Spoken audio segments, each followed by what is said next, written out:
Bonjour à tous, nous allons parler de la fenêtre d'édition.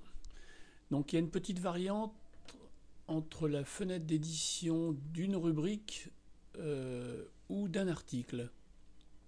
Donc là on est dans la rubrique Rosier, dans lequel je n'ai rien édité dans la rubrique.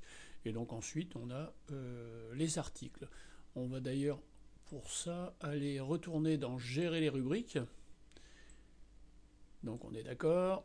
On est dans Rosier. J'ai dans la rubrique Rosier, j'ai deux articles. Alors donc Rosier, là on est donc sur la rubrique. On peut éditer donc la rubrique ou le faire bien sûr ici. Je vais le faire ici, peu importe, hein. Donc la fenêtre d'édition, nous avons contenu, nous avons commentaire, nous avons protection, nous avons permission et nous avons quelques paramétrages à mettre ici. Donc il s'agit de la fenêtre d'édition d'une rubrique. Alors est-ce que je peux mettre deux fenêtres d'édition? C'est quand même incroyable. Ça c'est vrai que c'est formidable parce que on n'a pas besoin on peut tout présenter avec une image, enfin le blog en arrière-plan. Donc voilà les deux fenêtres d'édition. Celle-ci c'est d'un article, donc la petite variante c'est qu'ici on a article, chapeau, option, et puis donc les paramètres pour éditer, hein, mettre son texte, ses photos, vidéos et autres. Donc nous allons voir un petit peu en détail quelques points, sauf dans la partie pour éditer, il y a certaines options que l'on n'utilise pas très souvent. Enfin, ça se rapproche un petit peu de ce que l'on a dans les traitements de texte. Donc on va superviser certains points, mais pas tous, hein. Bien. On va commencer par la fenêtre d'édition d'une rubrique en ce qui concerne le menu du haut, donc contenu. Donc voilà, on va écrire, on met ce qu'on a à faire. Commentaires, ben, ce sont tous les commentaires qu'il y a eu dans cette rubrique. Protection, ben, on a vu dans les paramétrages configuration générale que les blogs, lorsque on a un blog gratuit, on n'accède pas, on ne peut pas mettre un mot de passe, hein. Donc c'est uniquement possible qu'avec la version payante. Par contre, on peut utiliser un mot de passe dans une rubrique. C'est-à-dire que vous voulez protéger une rubrique, bah, vous communiquez le mot de passe aux personnes que vous désirez et ils pourront donc y accéder. Ça, c'est donc la protection. Permission, c'est pareil, hein. Donc on peut donner une permission sur tout le blog si on veut se faire aider dans le paramétrage par une personne qui a de bonnes connaissances. Et là, on peut utiliser également pour une rubrique de donner une permission. Là, par contre, une permission sur une rubrique, c'est plutôt, par exemple, de partager un peu cette rubrique avec d'autres amis qui vont créer des articles, donc de faire ça à plusieurs. Donc voilà en ce qui concerne les paramétrages que l'on a dans le cas d'une rubrique, hein. Donc les permissions, vous mettez le pseudo, hein, vous mettez le niveau 1, 2 ou 3 comme vous voulez, et vous autorisez donc la personne, cette personne trouvera quelques éléments de la barre d'outils pour travailler dans votre blog. Bien, on va laisser tomber donc la... Ah non, si on revient sur la rubrique, la fenêtre d'édition de la rubrique. On a ici article par page, c'est-à-dire que là il y a 5 pages qui sont par défaut affichées, c'est-à-dire qu'à la 6e page, tout en bas c'est marqué page 2, donc ainsi de suite, disons. Donc là on peut paramétrer un nombre d'articles plus important. Commentaires, donc on active ou pas les commentaires, donc ça ne concerne que cette rubrique. Si on désactive, on ne pourra pas mettre de commentaires dans les articles de cette rubrique. Les autres rubriques et articles du blog ne sont pas concernés. Le flux RSS, c'est ce que l'on avait vu dans la fenêtre flux RSS, je ne vais pas rentrer dans les détails. Classement donc du plus récent au plus ancien ou le contraire. Et puis donc après ça, c'est les paramètres habituels que l'on a dans les pages d'édition. Donc nous avons vu la fenêtre concernant les rubriques, nous allons aller maintenant, donc c'était cette fenêtre-là, maintenant on va aller dans une fenêtre d'édition d'articles. Et pour cela d'ailleurs je vais créer une fenêtre. Expert, donc le mode d'édition, on verra après article, chapeau et options. Mode édition, donc mettez-vous sur le mode expert, ça permet d'avoir tous les outils, bien que c'est vrai qu'il y a certaines fonctions qu'on n'utilise jamais. Hein, donc c'est pour ça que certaines je vais passer, parce que d'une part je ne connais pas, et puis je ne vois pas trop l'intérêt, disons. Hein.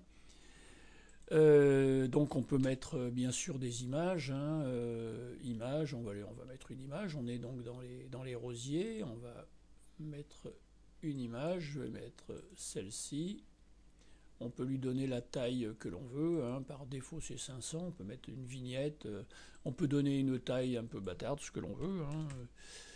On centre, on met le nom, ou on ne met pas, rosier, j'ai pas de nom donc on va l'appeler rosier X, et on fait envoyer. J'ai oublié, bien entendu, la première chose à faire également, c'est de mettre un titre bien explicite sur le contenu de l'article. Donc la photo est là, donc la photo on peut la redimensionner encore. Hein. On a l'affichage en plus, si je veux 400, donc on a 399, on n'est pas un poil près. Donc c'est bon, si on veut la centrer, si on veut la mettre à gauche, on peut encore la modifier comme on veut. Si on veut mettre du texte, je vais mettre un petit texte que j'ai mis, enfin j'ai pris sur Wikipédia. On va faire de la publicité. Je mets mon petit texte, donc on est d'accord, on peut hein, vous savez, hein, je ne vais pas rentrer dans les détails, mettre en gras, on peut mettre une taille plus grande, une partie du texte, on peut faire ce que l'on veut, on peut changer la couleur, on fait tout ce que l'on veut, hein, je veux dire, changer la couleur, mettre en bleu, on veut mettre un fond de couleur, on fait ce que l'on veut. Et ça, vous connaissez. Hein. Vous voulez faire un titre, ça je l'utilise pas, mais c'est pas mal malgré tout. Vous voulez mettre un titre un petit peu plus grand, une en-tête, vous mettez rosier. Vous mettez rosier, et à la ligne suivante, on retrouve la taille par défaut, disons. Voilà en ce qui concerne le texte. On ne va pas rentrer dans les détails, donc centré, droite, gauche et autres.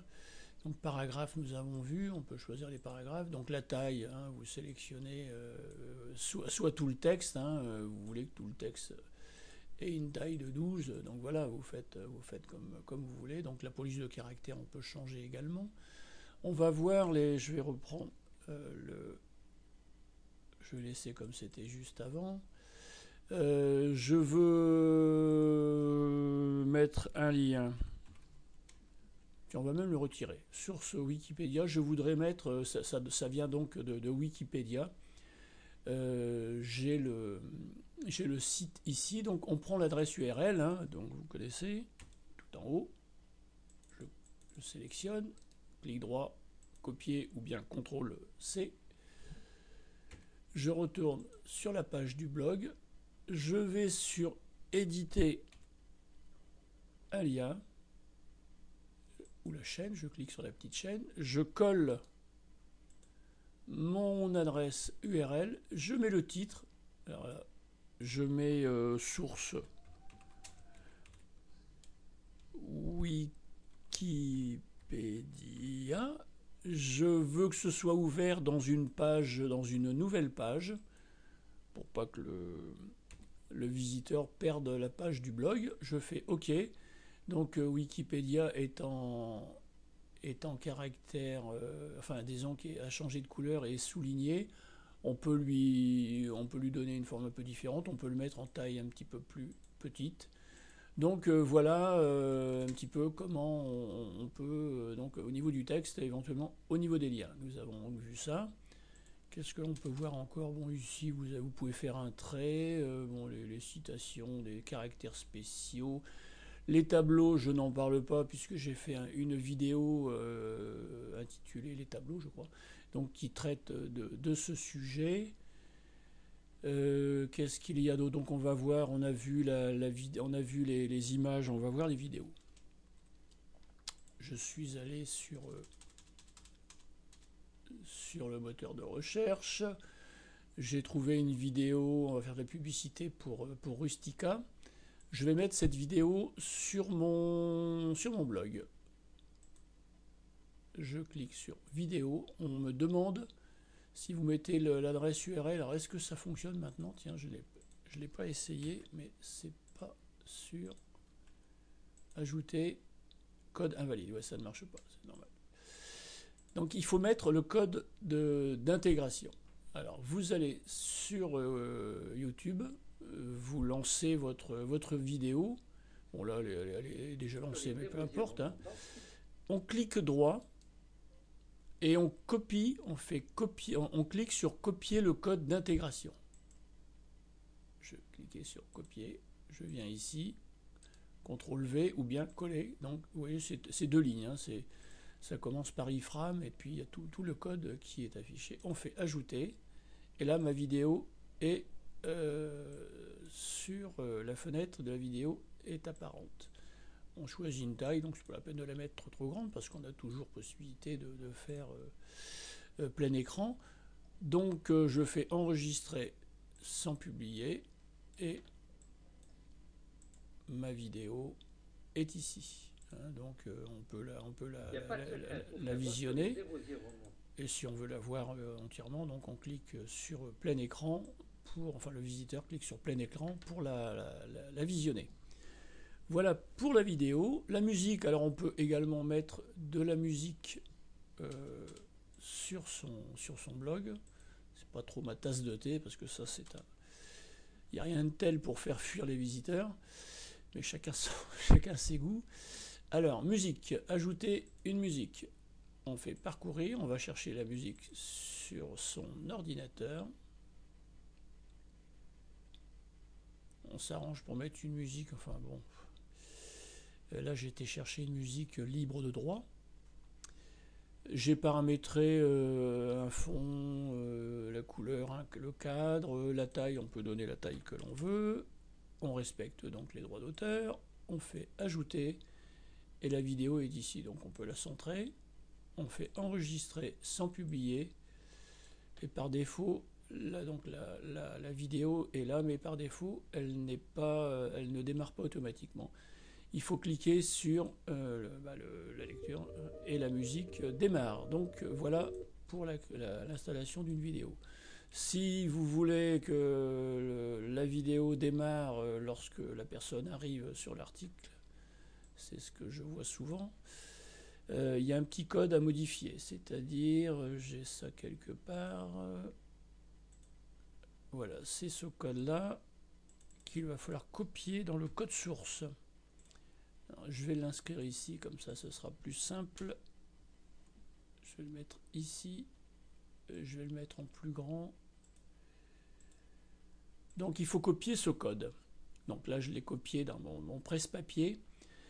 La musique, la barre pour la musique étant en tête de ma page, je vais donc dans le code source et forcément c'est en début de page. Donc je vais l'actionner, je vais le sélectionner, comme ça il est en surbrillance. Donc on sait que c'est tous ces quelques lignes de code qui concernent la musique. C'est-à-dire qu'il faut ajouter donc ce texte, cette autoplay égale 1, ainsi de suite.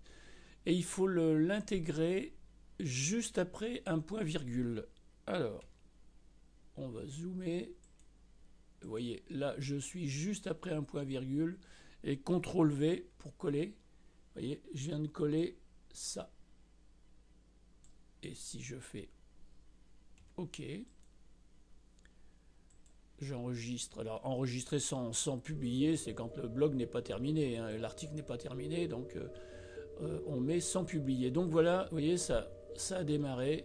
On est arrivé sur l'article et la musique est en automatique. Alors, si vous permettez, comme je vais faire des essais, je vais supprimer ça tout de suite. Ça sera moins bruyant. Bien, donc nous avons vu pour la musique. Nous allons. Document, j'ai pas trop bien pigé, j'ai pas trop insisté. J'ai pas trouvé trop d'informations, donc je n'en parlerai pas.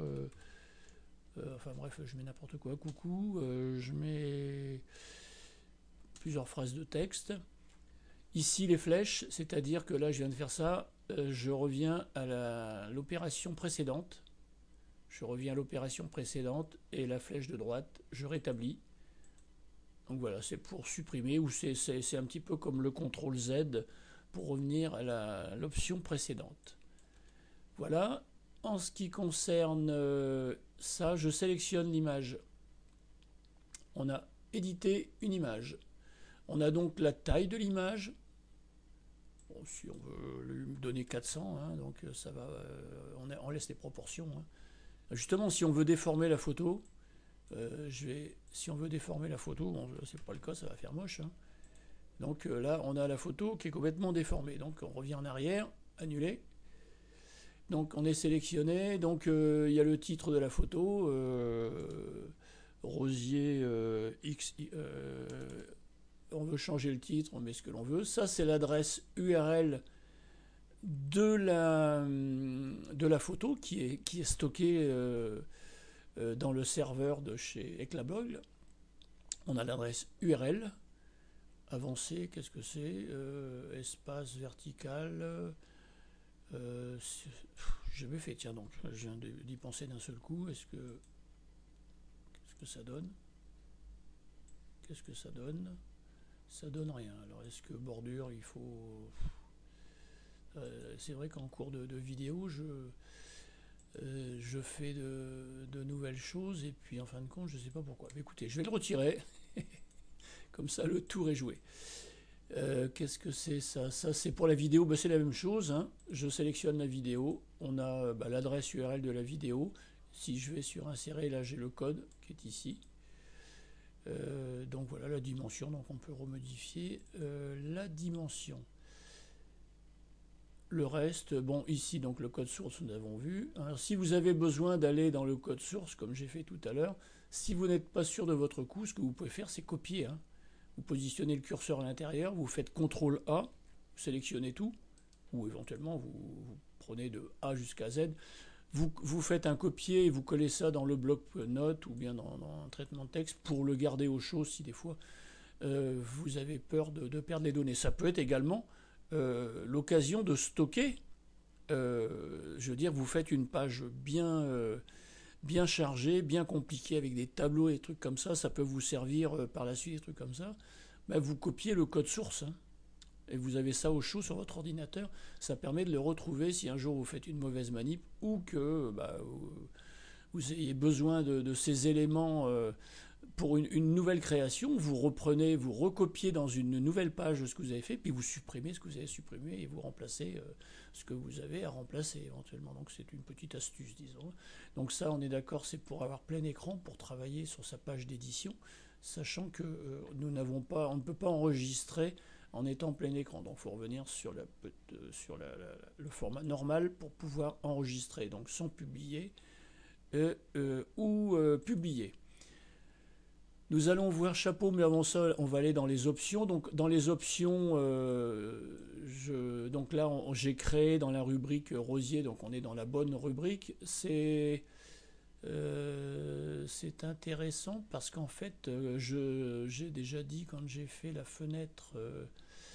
fenêtre contenu que lorsque l'on crée un article ici, on a son article à créer, on a la page d'édition, hein, cette fameuse page d'édition, on remplit son article, on l'enregistre, et lui d'office il est dans accueil, c'est-à-dire qu'ici on voit accueil à ce moment-là. Si vous voulez qu'il soit destiné pour Bouture, Daya ou un autre endroit, ben vous mettez comme vous voulez. Donc là, il est en version, il est sur ne pas publier. Donc, donc si vous voulez publier maintenant, soit vous cliquez après sur publier ou vous le mettez ici. Mais enfin, c'est pas, c'est la version. Enfin, vous faites comme vous voulez, disons. Hein. Là, c'est uniquement pour cet article si vous voulez désactiver les commentaires. Les tags, donc les tags, vous voulez qu'il y ait des petits de l'aide quand pour être sur les moteurs de recherche, bah vous mettez Rosier, vous mettez je vais retirer mon téléphone, ça fait du bruit. Rosier, vous mettez son nom, hein, là il s'appelle XX, enfin bref, c'est pas son nom, mais enfin, vous mettez tout ce qui se rappelle, tout ce qui se rapporte au rosier. Si vous parlez de la bouture dedans, bah, vous parlez de bouture, vous parlez de variété, enfin vous mettez tous les mots qui peuvent séparer par une virgule, qui peuvent aider à trouver votre article, disons. Donc voilà pour ce qui est des options. Et là, on va terminer sur le chapeau. En fait, chapeau, c'est pour le petit inconvénient quand on a des articles très très longs. Quand on a des articles très très longs, on va aller dans la rubrique Rosier avec tous ces articles qui sont les uns au-dessus des autres. Parfois, on a des articles extrêmement longs. Et quand on veut visionner tous les articles, il faut défiler avec l'ascenseur pour aller à l'article suivant, et ainsi de suite. Alors on peut écourter donc l'affichage de... vous avez certainement déjà vu ça. Vous avez un article et c'est marqué le début de l'article, puis c'est marqué « Lire la suite ». Et c'est quand même pas mal parce que ça évite justement d'avoir des choses trop compliquées. Donc on va mettre le mode chapeau, je vais le mettre ici. Hein. Le mode chapeau, je veux que on affiche que ça. Au lieu de faire le copier-coller, le copier-coller, je fais le couper-coller. C'est-à-dire couper, je retire, je vais dans le chapeau et je colle ce que je viens de retirer. Je ne l'ai pas ici en clic droit, bah si, coller, pardon. Donc voilà, tout simplement, vous ne faites que ça. Donc quand on vient ici, on n'a plus le début donc est ici et la suite est dans l'article. On fait enregistrer sans publier. Alors, vous ne le voyez pas. Hein. Vous ne le voyez pas, ce qu'il faut faire c'est, je ne sais pas si en réactualisant la page ça fonctionne. Non, ça ne fonctionne pas. J'avais eu ce petit truc. Il faut sortir de comment il faut aller ailleurs en fait. Il faut réouvrir le blog à la page concernée. Et là, on arrive Rosier. Ce n'est pas bon. Pourquoi? Ah si, ben voilà, si c'est bon, bien sûr. Donc voilà, parce que c'est vrai qu'il n'y a pas grand-chose. Hein. Donc on voit le début de mon article, chapeau, autoplay, etc. Les rosiers de plantes. Et là, vous avez lire la suite. On clique sur lire la suite. Pardon, c'est pas la peine de faire. Donc lire la suite. Et là, on a le document complet. Donc c'est une fonction qui est pas mal, qui est bien à utiliser. Ça justement, ça permet, on est d'accord, hein, ça permet, ça permet quand on a des articles très longs, ben, je veux dire que là vous avez une page avec 10 articles, ben, les 10 articles vont faire cette taille-là. Donc on a un petit aperçu, enfin cette taille-là à quelque chose près si on met un petit peu plus de texte. Hein. Ça va être beaucoup plus petit. Il faut éviter de mettre des images parce que ça va faire trop. Donc ça évite d'avoir des pages très longues et au moins ben, on voit qu'il y a le rosier X, le rosier Y et ainsi de suite, disons. Donc voilà l'explication concernant l'utilisation de chapeau. Écoutez, ma vidéo est terminée, j'espère que ça vous a plu. Eh bien, je vais vous dire comme d'habitude, à la prochaine vidéo, à bientôt, au revoir.